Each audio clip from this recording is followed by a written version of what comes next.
It's 12 o'clock and this is Centennial College Radio News. I'm Salima Virani with Eric Heino and Tyler Edwards. In the weather, the morning showers continue and it's also snowing, Toronto. Now I know you're sick of the mixed precipitation, Torontonians, but don't worry, the weekend weather is looking up. It's supposed to be sunny on Saturday and Sunday and we'll have temperatures between 12 and 14 degrees. Now here are the headlines. A man was found tied up and impaled on a pole outside a public school in the North York area. Another man arrested after a fight with the police in downtown Toronto. Also, the city wants to dig another tunnel to avoid crowding on path near Union.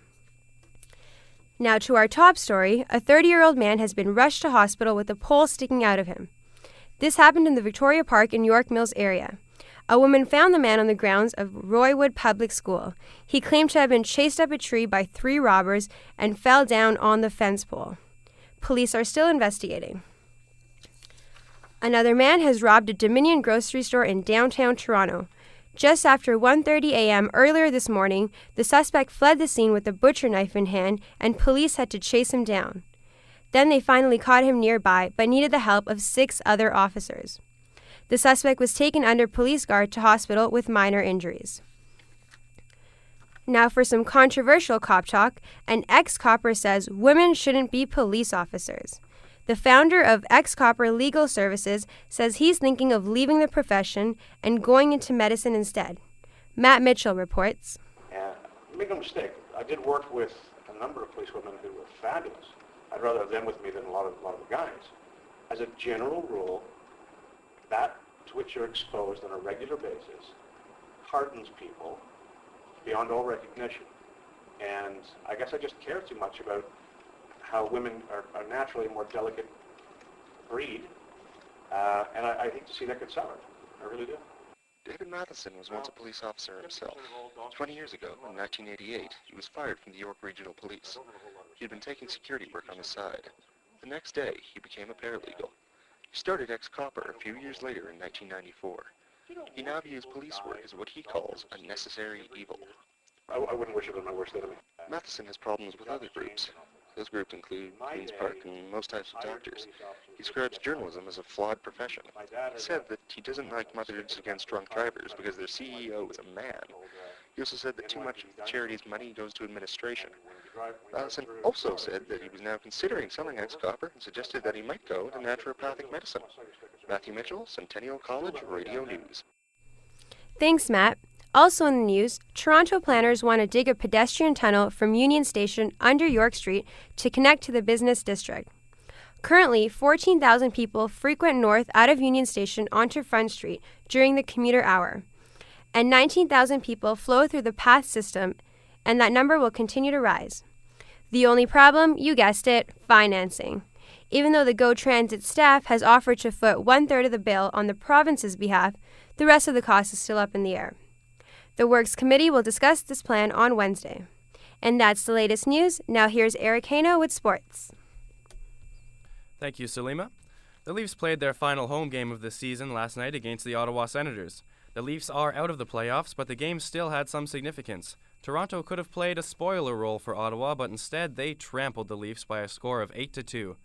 Had the Sens lost, they would have needed to win in regulation against the Boston Bruins tonight to hold on to their playoff spot. Instead, Ottawa just needs to pick up 1 point in their final game. The Leafs finish out their disappointing season with a meaningless game against Montreal tomorrow night. Trading Sundin may or may not be the answer, but whatever the solution, fans say the Leafs need to find it quickly. With 1 game left in the season and the Leafs out of the playoffs, diehard Still fans still watch the game at the local Boston Pizza. Despite the Leafs' recent losing streak, the fans continue to cheer. Crystal Cossett reports. The Leafs were on the road in Carolina. They were playing at the RDC Center. Vesa Toskala was in net again for the Leafs. During the first period, the Leafs came out strong. Rookie Yuri Talisti scored the first goal of the game. This was his 4th of the season. Julian Jane, a fan of the Leafs, says it's not all bad. Well, I don't think they're playing too bad, but the only problem is I figured they'd be playing a lot better because of the signings of Jason Blake. But that hasn't proven to be much this year as they're last in the division. So far I'm disappointed with this year. The second period started off rough. Although the Leafs did manage to kill off the penalties, Hurricane Tim Gleason scored to tie up the game. fans shouted at the TVs. Well, first of all, I think the Leafs need to get a new general manager that understands the game of hockey. Secondly, I think they need to get a nice young star coming up from the rookie league.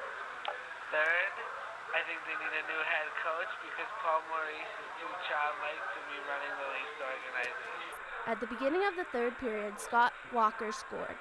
That gave Carolina a 1-goal lead. With 11 seconds left in the period, Leafs captain Matt Sundin scored and sent the game into overtime. With just minutes into overtime, Rob Brendamore scored to win the game for Carolina. The final score was 3-2 Carolina. The Leafs play again on Saturday night against the Ottawa Senators. I'm Crystal Cossett reporting for Centennial College Radio News. With more in hockey news, the Women's World Hockey Championship starts today in Habron, China. This is the first time that the tournament is being held in Asia. There are 9 other teams participating this year. Canada is in Pool A along with Russia and China. Canada is expected to do very well again this year as the Canadian women have won the championship 9 out of 10 times. The 2 teams with the best record will meet in the finals, which are set to take place April 12th. In baseball, the Blue Jays lost another nail-biter in a 3-2 loss in New York last night. The Jays finished their season-opening series against the Yankees, winning 1 game and losing 2. Dustin McGowan gave a solid performance as starting pitcher against the formidable Yankee offense, keeping the Yanks to only 2 runs in 6 innings. However, it was all for nothing as reliever Scott Downs bobbled an easy play, which allowed the Yankees to rally and score another run in the 8th inning. The Jays continue their season tonight, facing the World Series champion, the Boston Red Sox.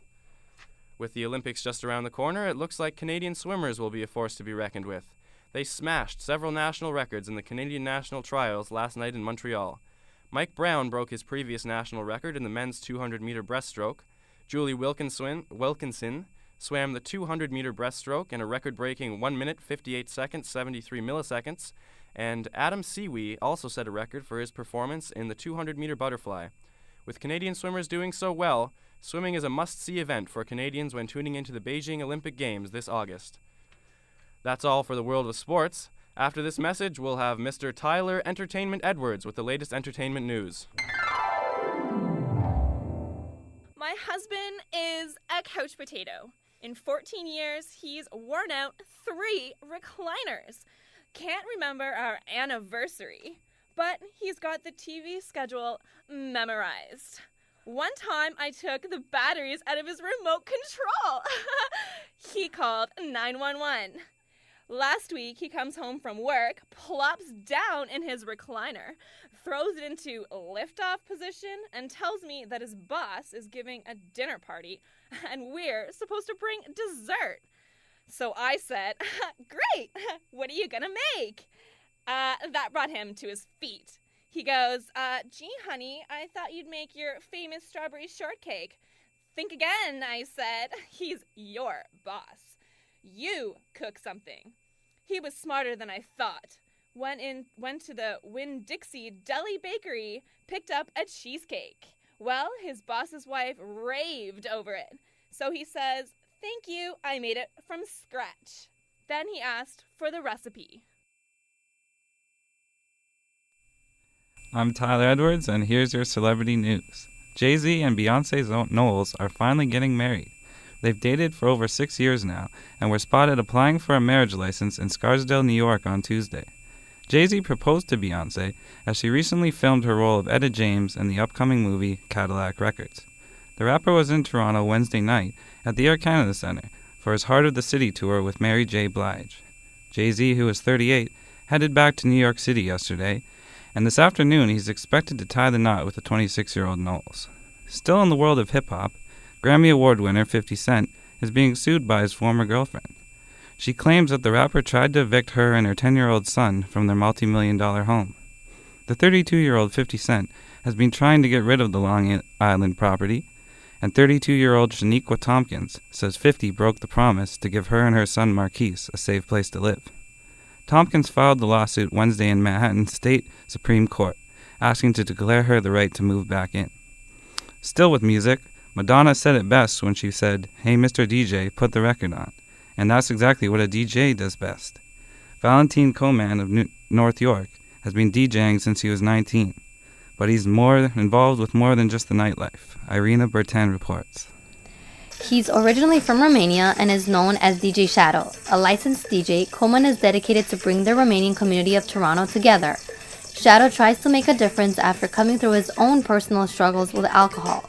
The songs he plays are about love, dancing, and being together as a community. He also organizes fun events with proceeds going to charity. We had a Christmas drive where we collected toys and food and clothes that we ended up giving to Goodwill. He's only 24, but he makes crowds go wild to his house beats at Toronto clubs such as Mink, Blue Point, and Hotel Boutique. Shadow says he puts in countless hours mixing records in his room, but he doesn't get much support from his parents. They realize what's involved with the nightlife, and they also realize that me being very sensitive and, I have a big heart, that people can influence me and can bring me down. He says a lot of Romanians don't support his mission either, but Shadow thinks it's because they're jealous or afraid of being scammed. Coleman plans to work with more charitable organizations like the YMCA and Goodwill. Irina Bertan, Centennial College Radio News. Thanks, Irina. In London, 37-year-old supermodel Naomi Campbell is in trouble again. She was arrested for spitting on an officer at Heathrow Airport yesterday. It's nothing new, as Campbell has had a history of violence around her assistants and employees. Back in 2000, the British model even pleaded guilty in Toronto to assault charges of beating an assistant while making a film in Canada. And finally, in football film Leatherheads, George Clooney stars tonight. It opens. And the horror movie The Ruins also opens. And that's it for entertainment. Here's Salima. Thanks, Tyler. That's the news for now. You can hear more news coming up in about 15 minutes on the internet at ondemand.centennialcollege.ca. On behalf of all of us here at Centennial College Radio News, thanks for listening. Enjoy the weekend weather.